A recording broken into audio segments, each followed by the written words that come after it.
First question, Dr. Mohammed Fatani. Due to the tight clinic time, what do you prefer really to have as a scoring system, to select scoring system in your clinic where evaluating your patients? So I think the easy is the easiest score, and also the LQI. This is the most assessment tool I used in my clinic, easy and the LQI. Excellent. This is exactly what we added into our registry.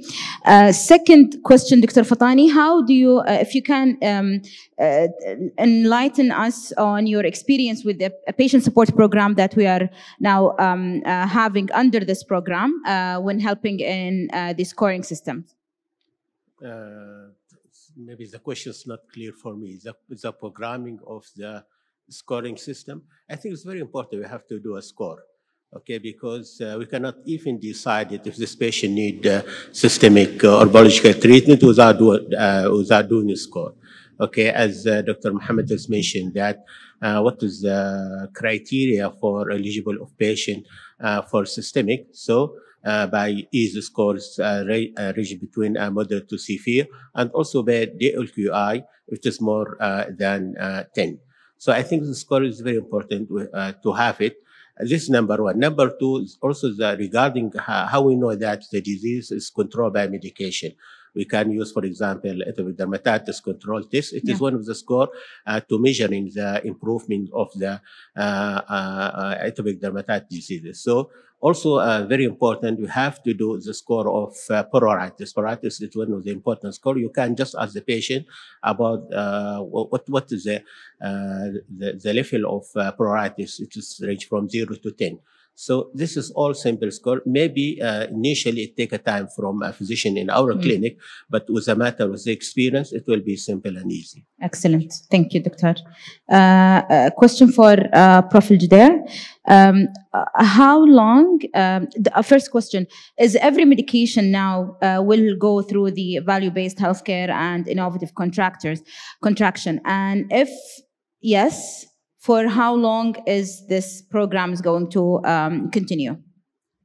Okay, that's a very good question. Of course not. Not every medication. And the reason for this is that to develop, maintain, and expand value-based contracting, it takes a lot of capabilities, a lot of resources. So if it's not really worth it, again, so we apply value to value-based contracting. If it's not really worth it, there is no need to develop a value-based agreement. The reason we do value-based contracting is either because we have uncertainties with regards to the newer technologies like medications, for example, or if it's too expensive to be adopted on the overall budget of health, or if we have a reason in terms of developing real-world data or real-world evidence generation. These are the three most important reasons for developing a value-based agreement.